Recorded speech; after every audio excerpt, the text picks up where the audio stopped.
Okay, Colossians 1, 21 to 23. Colossians 1, 21 to 23. This is a sermon about aliens. But probably not the sort of ones that live in Area 51. This is about the sort of aliens that live in Llandailo. So we'll start with Karl Marx and the history of 20th century civilization.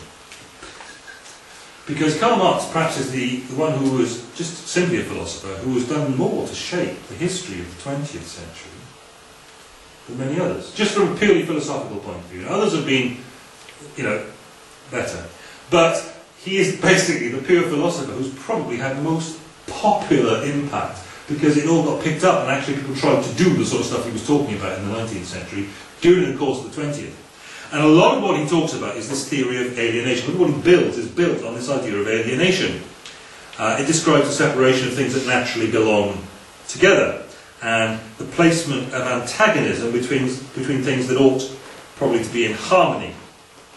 And Entfremdung, that was German, he was German, describes the social alienation, the estrangement of people, from aspects of their human nature as a consequence of having lived in, as he puts it, a socially stratified society. So he's saying we're alienated from one another because of stratification in society, class structure and so on. And fundamentally, he says that comes down to alienation from the means of production. That is, alienation from benefiting from what you do with your work and your labour. So you labour, but then you're alienated from the fruits of it in various ways. Look, I know that was a really Tom and Jerry account of what goes on. I have read it. I did a long time ago think a lot of it, and but then God was good to me, and I realise it's alienation. That idea of alienation is the basis. The observation of alienation is at the basis of what Marx was then going on and writing about and building out into. And look what's happened with the divide between the East and the West, and the way things have worked across Africa in terms of communism coming into Africa and so on and so on. Marx's observation of that reality of the almost universal human sense of alienation, the observation is accurate, it's there, but his analysis of its causes and cure, completely disastrous. Completely disastrous. We know it's there. There are lots of analyses of the condition of alienation in philosophy. There are lots of them in art. In fact, when human beings try to relate to and reflect on their human condition, you find analyses of a prevailing sense of alienation from other human beings, from creation, from the cosmos as a whole. From the philosophical point of view, Eugene Ionesco says there is no philosophy or ideology that does not think that we live in alienation. It's a universal human observation. Human beings sense alienation from their environment, from their cosmos. In terms of art, that's UNESCO, that's highbrow, isn't it? This is art. The chaos, despair and senseless destruction we see today are a result of the alienation that people feel from each other and their environment. Who do you think said that? Michael Jackson. Do you believe it? Do you believe that? So I think we want to argue that in philosophy and in the arts there's this prevailing observation. People feel alienated from... but they don't know it's creation. Perhaps, maybe they do. Science. What drives science? It's that sense of alienation from the realities that are being observed. And the lack of understanding and knowledge of what's going on. What drives scientific inquiry? It's not knowing, it's feeling insecure about not knowing. Do you listen to The Infinite Monkey Cage on Radio 4? Yeah. Yeah. It's comedy for geeks. It's brilliant.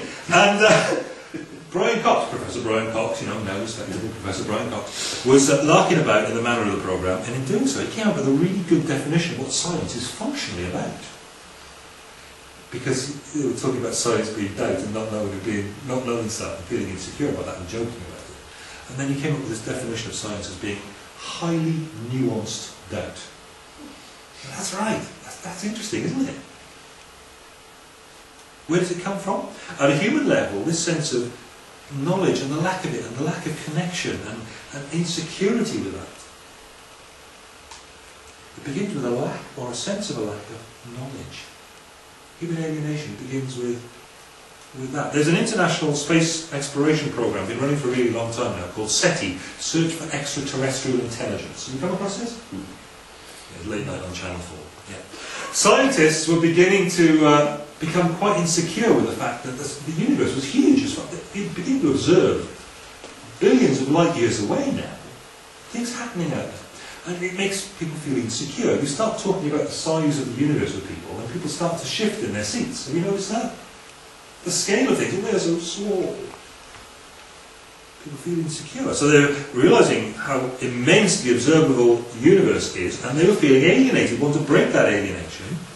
In fact, so great was the pain of alienation that in spite of the potential risks of contact with something out there, they wanted to know what was out there. So they set up this program to scan space, listening for non-random patterns of electromagnetic emissions.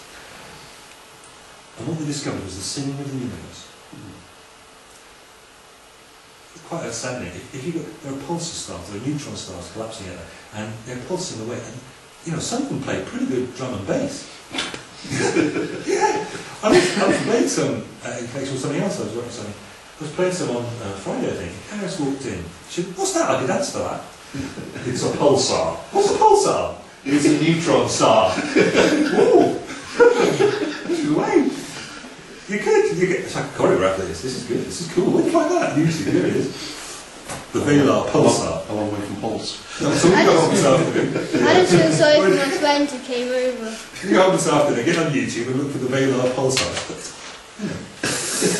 So that's to it. The universe is singing. And given that you've got a creative creator whose very essence is to be creative, wouldn't you expect the universe that he created to be creative? There you go. So they set up this program because they felt insecure in the lack of knowledge of this immense universe. And we feel alienated when we don't know. And it's uncomfortable, and we want to know. And the Bible, oh yes, I'm going to mention that, the Bible puts it like this. You stumble day and night, and the prophets stumble with you. And people are destroyed for lack of knowledge. Now it's specific knowledge in that case, and here is talking about specific areas of knowledge. But that lack of knowledge makes us stumble. Not knowing, not understanding, leads to a sense of alienation. And of course, it's not just not knowing, it's a lack of contact. We sense alienation when we sense there's something or someone out there with whom we have no contact. The Bible is very clear about this too.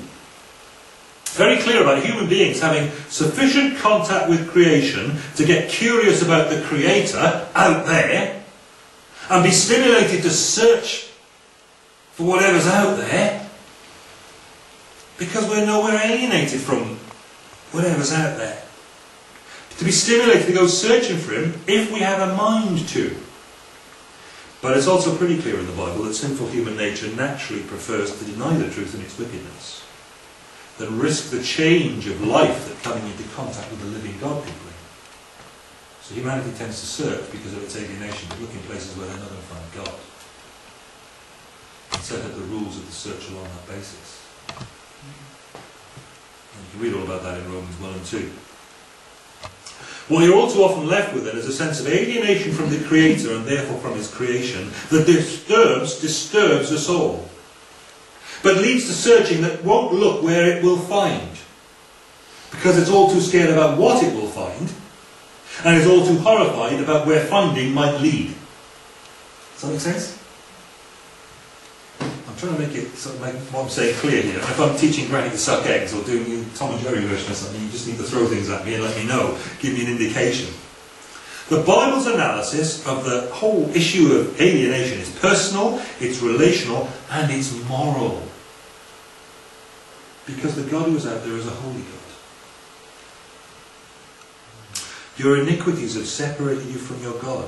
Your sins have hidden His face from you so that He will not hear. Communication is gone. We sense that loss of communication with the other, as the philosophers and theologians put it. Your sins have separated you from your God. That's why the communication's gone down. The Bible's analysis is personal and relational and moral. Our behaviour has ruptured intended and healthy relationship, and the result of that is a horrible sense of alienation. And we are the aliens. release the alienated. Alienation is swallowed up in relationship with the one who's made what we have to relate to around us. It's not just communication in itself that breaks that alienation, it's not just the exercise of communication that people long for. Communication is the means to an end, the means to that sense of closeness and understanding of a person that we require. I know quite a few of you like diagrams, don't you? So here comes a developing infographic that should develop as we go through. Infographic is a new posh word to diagram. Remember that. I just like it. It's a nice word, an infographic. Here we go then. We've got the God who made and so on, and is the reason and how we account for what we observe, a rational, logical, moral, material universe. And we've got humans here, and in between us there's this cloud of alienation. Loss of knowledge, contact, communication, and intimacy. Well, one who's made all that we have to relate to and all that we observe.